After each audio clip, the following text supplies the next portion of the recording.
और जहाँ तक उन लोगों की बात है जो लोग नहीं जा रहे हैं, वो लोग शायद इस डर से न जा रहे हों कि मुसलमान कहीं हमसे नाराज़ ना हो जाएं।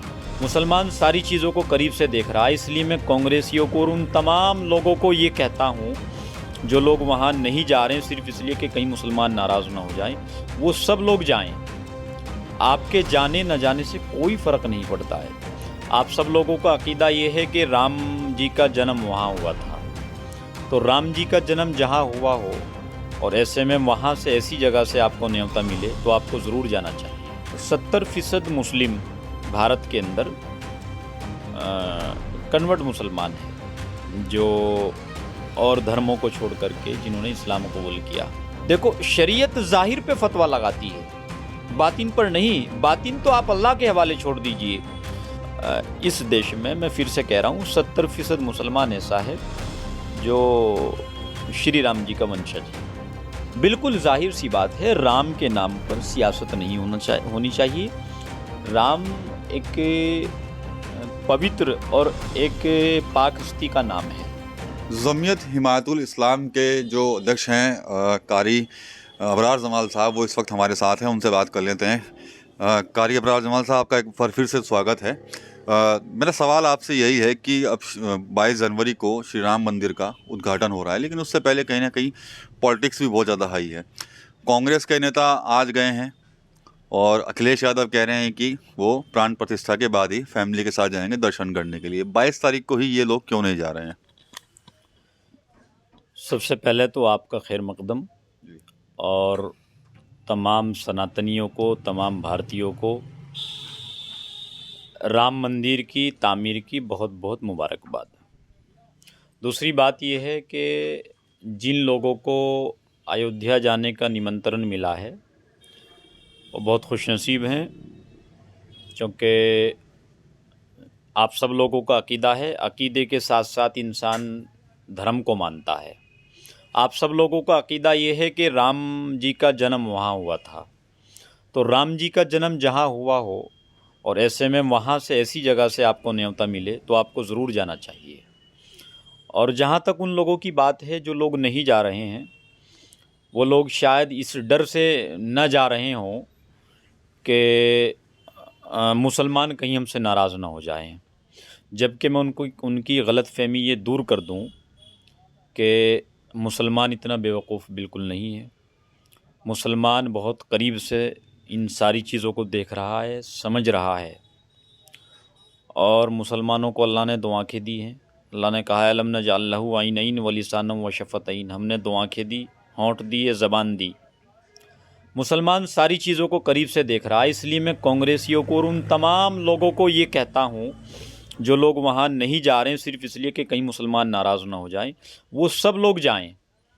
आपके जाने न जाने से कोई फ़र्क नहीं पड़ता है। तमाम लोगों ने बहुत करीब से सिलसिले को देखा है और हम तो खुश हैं इस बात से कि सालों साल पुराना झगड़ा दूर हुआ। भले ही फैसला आप लोगों के पक्ष में सुनाया गया हो, लेकिन कम से कम जो हिंदू मुस्लिमों के बीच एक खाई बनी हुई थी वो तो दूर हुई।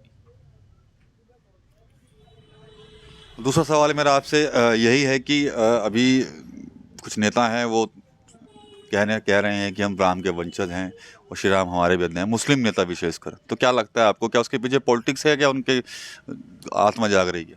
ये तो खुशी की बात है। जिन बातों को हम लोग सालों से कहते आ रहे हैं, अब मुस्लिम नेता भी उन चीज़ों को कह रहे हैं। चूँकि जाहिर है यहाँ 70% मुस्लिम भारत के अंदर कन्वर्ट मुसलमान है जो और धर्मों को छोड़ करके जिन्होंने इस्लाम को कबूल किया।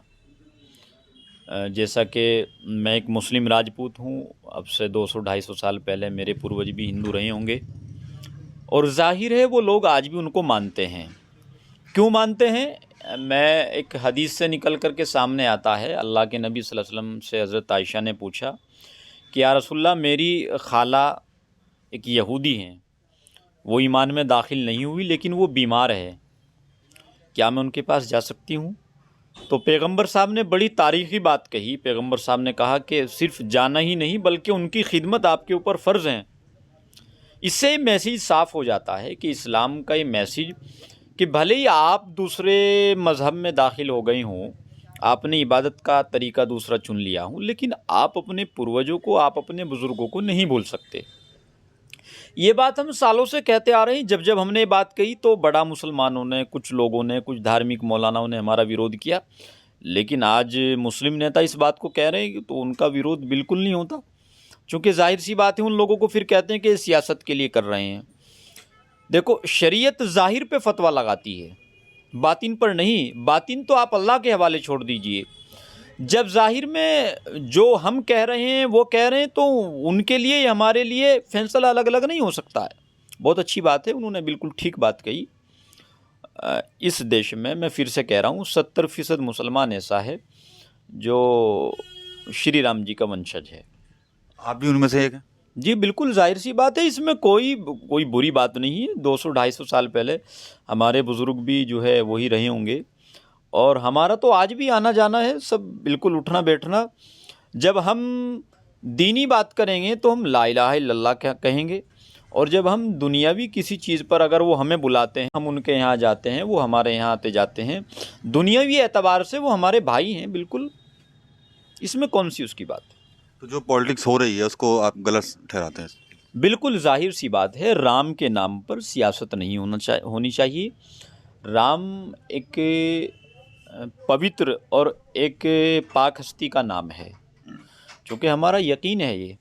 हम तो वैसे भी एक मुसलमान हैं, ईमान वाले हैं। हमारा अकीदा है कि हम किसी के धर्म गुरु को या किसी के महापुरुष को या किसी के पैगंबर को या किसी के भगवान को बुरा नहीं कह सकते। कुरान ने कहा है वली कुल्ल कौमिन हाद, हमने हर कौम के अंदर एक पैगंबर को भेजा है। जाहिर है सनातन भी एक कौम है, और इस कौम के अंदर भी अल्लाह ने पैगंबर ज़रूर भेजा होगा, और हो सकता है वो श्री राम जी रहे हों। ये अलग बात कि उनकी तालीमात में कुछ रद्दोबदल कर दिया गया, लेकिन हो सकता है वो अपने वक्त के पैगंबर रहे हों। और एक पैगंबर को बुरा कहना एक मुसलमान के लिए बहुत हानिकारक हो सकता है, उसको ईमान से भी निकाला जा सकता है। क्या प्राण प्रतिष्ठा के बाद आपकी जमीयत हिमायतुल इस्लाम भी क्या अयोध्या जाएगी दर्शन करने के लिए, मंदिर देखने के लिए? देखिए, राम मंदिर देखना या किसी भी मंदिर में जाना ये बिल्कुल अजीब बात तो कोई है नहीं, मुख्तलिफ बात बिल्कुल नहीं है, क्योंकि सब लोग आते जाते हैं। अब दारुल देख लीजिए, दारुल में कोई सनातन धर्म का धर्म गुरु या कोई बड़ा नेता ऐसा नहीं बचा जो ना आया हो।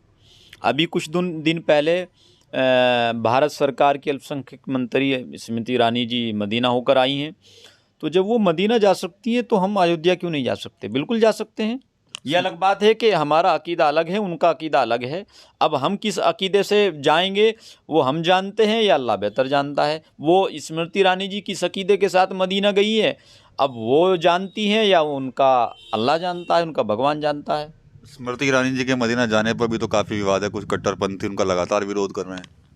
देखिए, वो भारत की एक ज़िम्मेदार नागरिक है, अल्पसंख्यक मंत्री है, और हज कमेटी की ज़िम्मेदारी भी उन्हीं के पास है। इस तहत वो वहाँ गई हैं, और मुसलमानों को इस पर खुश होना चाहिए। मुसलमान बिल्कुल बेवकूफ़ी की मिसाल मत दिया करें। मुसलमानों को इन चीज़ों पर खुश होना चाहिए कि एक महिला, और भारत की, उसके अंदर अल्लाह ने उसके जहन के अंदर ये बात डाली कि उसको ये लगन लगी कि मैं मदीना जाऊँ। वो मदीना गई, मदीना देख कर के आई। ये हमारे लिए, सबके लिए खुशी की बात है कि अल्लाह ने हमें उस नबी का उम्मती बनाया है कि जिसके शहर को देखने के लिए अगयार लोग भी आते हैं। हमारे लिए खुशी की बात है ये। तो ये थे कारी अबरार जमाल साहब, जिन्होंने साफ तौर पर कहा है कि जो राम मंदिर के नाम पर जो पॉलिटिक्स हो रही है वो बिल्कुल जायज़ नहीं। इसके अलावा जो स्मृति ईरानी हाल ही के दिनों में मदीना गई थी, तो उसको लेकर भी साफ तौर पर यही कहा है कि मुसलमानों को इस बात से खुश होना चाहिए, ना कि कोई इसका विरोध करना चाहिए। TV9 यूपी के लिए सहारनपुर से विकास कपिल।